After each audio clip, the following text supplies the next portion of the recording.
so today we're gonna start our multiple meaning words.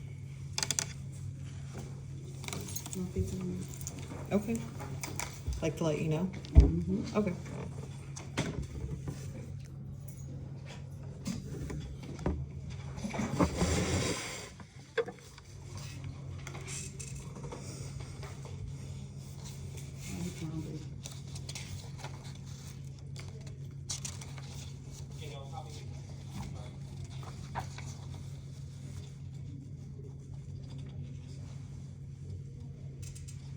I'm hitting the right one, it's just going to something else, huh?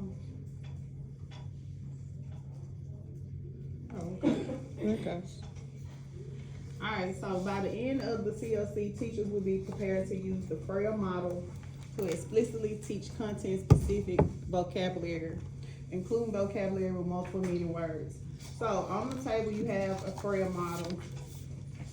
And we're gonna sit at the table and we're gonna complete the Frail model. Our word is teacher. So as a group, we complete it on your table. Y'all can write on those.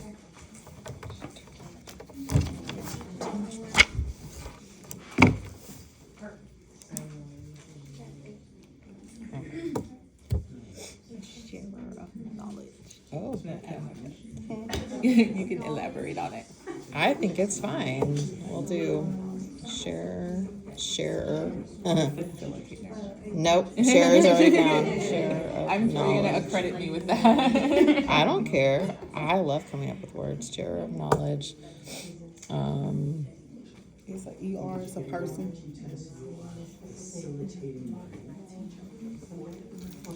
One who shares knowledge. One who shares knowledge. Since this one may not be indicated a.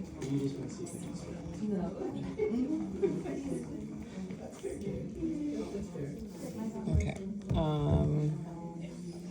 Facts, characteristics. Shows you how to do something. Is that right? Or is that not a characteristic? Characteristic of Knowledgeable, knowledgeable, smart, content expert. knowledgeable, content expert, Flexible. Growth mindset. hard worker,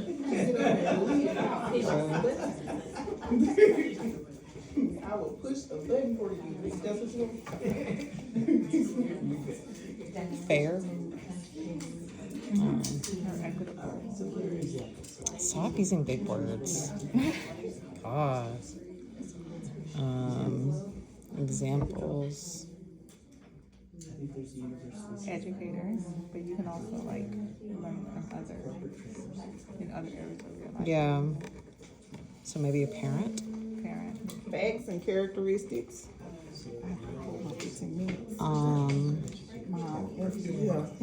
Really, anybody who knows anything that somebody else does not.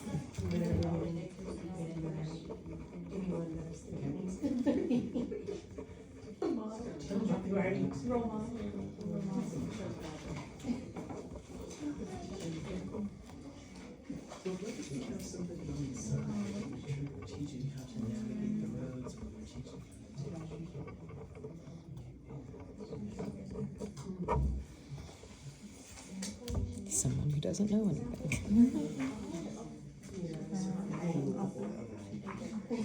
Huh? I'm thinking, what is the opposite of a teacher then, in that sense? That's why I said somebody who doesn't know something.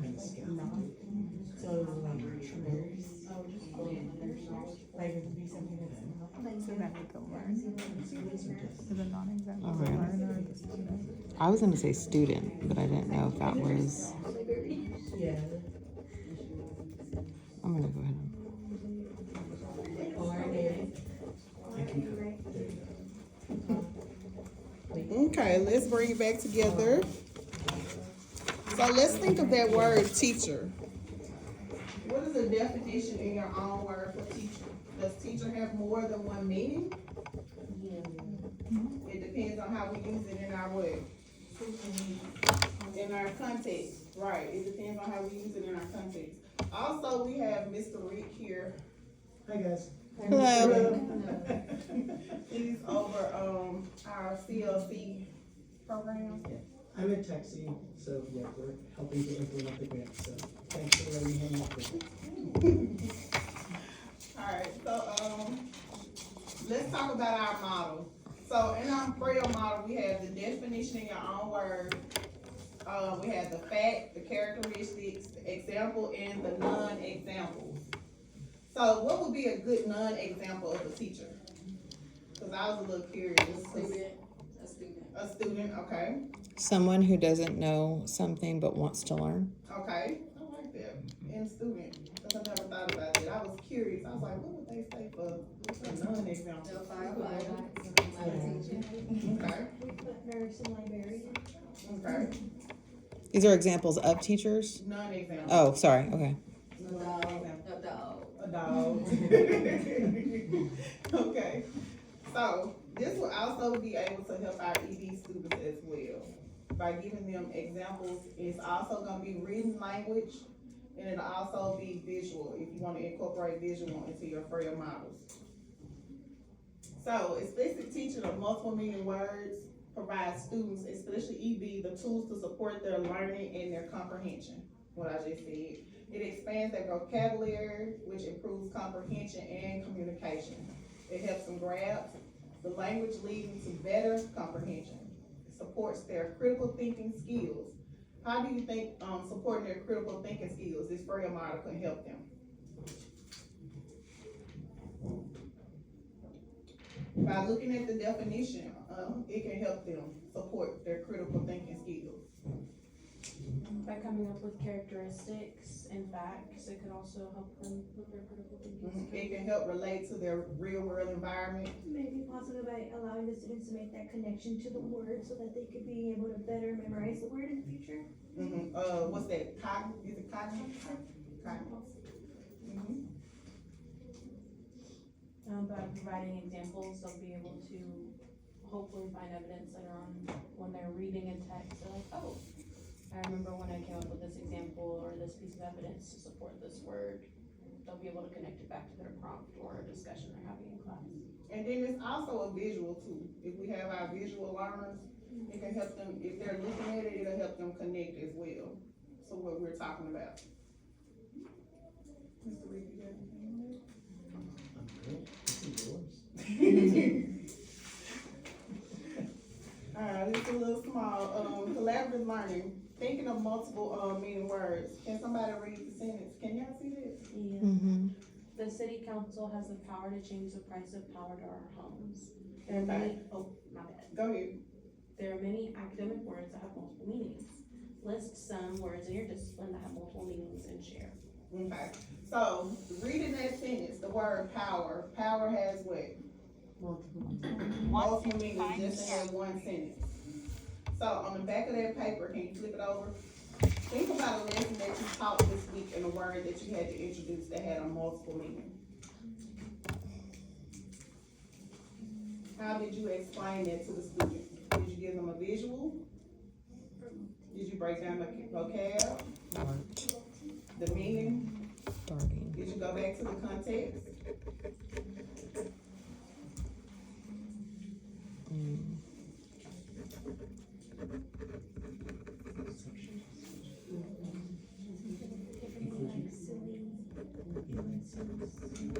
And like you were talking about, you can give them the definition and also ask them to find the context within context. Yeah. Thank you. You know when you ask questions and it looks like you're thinking, but nothing's going on up there? That's never you. It's 100% me all the time.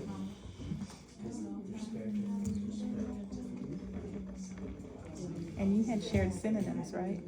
To Yes, Darwin? thank you. You're giving them the definition and synonyms with like more familiar. I think I do these things. I just can't think of them. And antonyms. Yeah, because I saw that the other day in your class. Mm-hmm.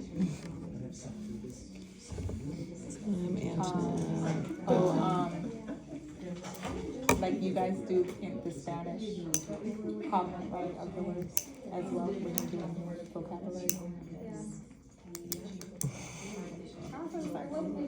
All the time. Or when I was teaching the opposite, the logos, they were like, panels, that one was kind of hard.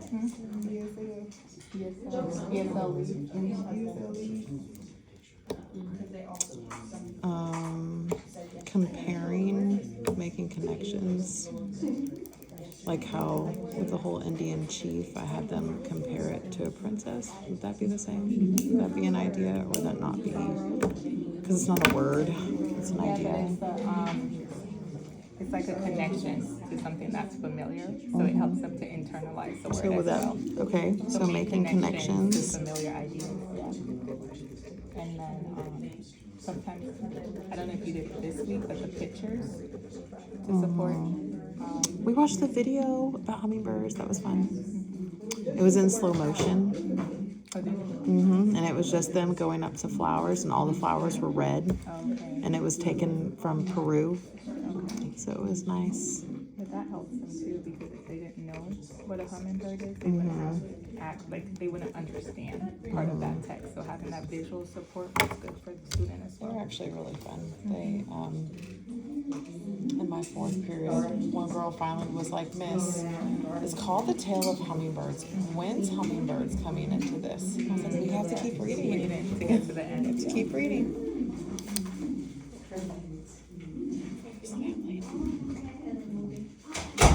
That is right. Oh. I have all these good things that you need. Yeah.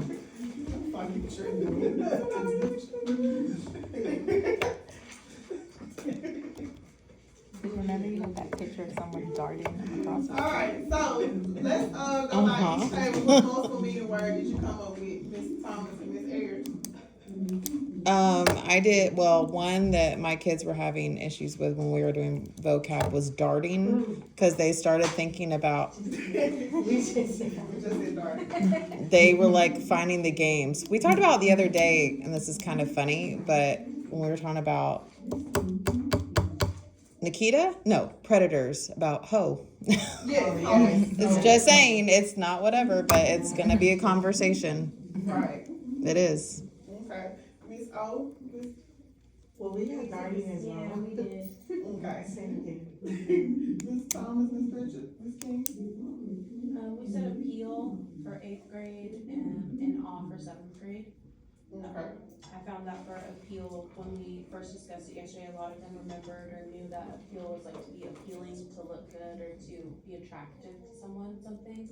But in the context that we were using it in, it was to request Okay. at that moment, and then we had to bring it back to that making it look appealing today, because they were defending how the author was appealing to an emotion.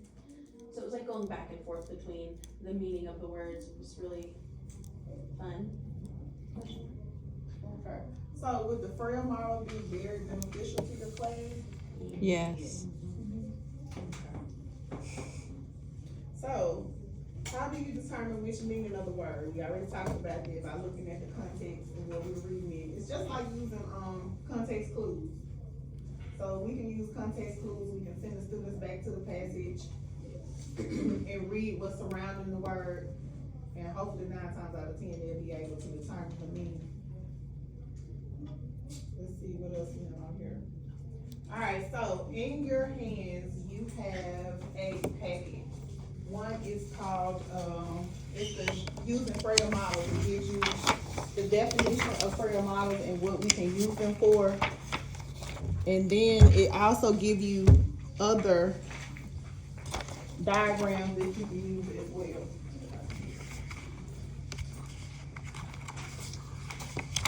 And I thought about Ms. O, since this was her first year, this would be very beneficial, this one right here. And it just gives you different examples of other little small group posters, slide decks, group puzzles that you can also use. And you can also use these in different subject areas. So you take a minute to look over that.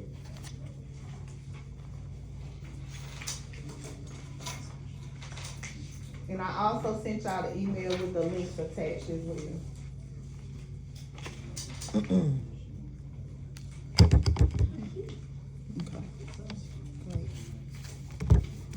Okay, so we're gonna try determine a lesson that you can incorporate the Freya model and explicit vocabulary instruction in the upcoming lesson. Next week we're doing Nikita, and like she said, the word host. It's gonna be very interesting next week. It's gonna be talking about, we're using it as a guarding tool, but you know, the kids are used to using it other ways. What they call a 304, they call it 304 now. But, so that's something we can be able to use this week, huh? Yeah, those two husbands. What does that mean? Like husband? No, hus. They took the O out and you put a U. Oh. Oh, I wasn't listening. I wasn't. Did you get it late too? Yes. Okay, thank you. Okay, so how can we use it to monitor our students? Use of the selected vocabulary words to monitor their learning. Well, you're talking about monitoring. I don't know if this really, I like FAIR models because it gives them different ways of learning a word or learning something. So it's just, it may be hard for monitoring their knowledge of it. It may be hard for them to explain it in one way, but maybe there's another area of the FAIR model that they can use to explain what the word is or what it means. And so therefore, okay, we know they understand at least this. You need to work on these areas or something. I think you could also monitor their confidence when it comes to reading, having prior knowledge to a difficult word, or maybe even just a similar sounding word they haven't seen before you brought it up. When they're reading it, when they're doing their reading with their table groups or their independent reading, they're gonna have less questions of, like, I can't understand this text because I don't know what this word means. They'll be more confident in their understanding of it. Thank you, Ms. Pritchard. And we can see that, we can monitor that. Okay, well, the best part, next week, we can bring a sample of our FAIR model back from our lesson for next week. Any questions, comments, or concerns? I have a comment. What you got? ATS is very, I forgot my word. Yeah, I forget Very too. beneficial. Very helpful. Cause when I looked at it today, I was like, oh, okay, I can change it up a little bit. Yeah, I like that has a differentiation part right there. Mm-hmm. About using the FAIR model. I like that, since we have to read that in the lesson plans and our lesson. Thank you. And this one right here, it also gives you how to expand. Thank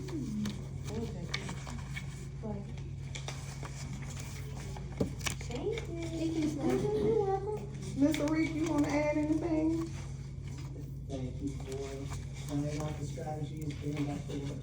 Much appreciated. So, when you're gonna get surveys in January that come from American Institutes for Research, because this is a research project. Please know that we do kind of see this as job embedded professional development. Even though you saw EBs up there, we're hopeful that all of these strategies work for all of our students. So if you can remember those two things when you're filling out the surveys, it'd be great. All right, guys, thank y'all for y'all time. Thank you.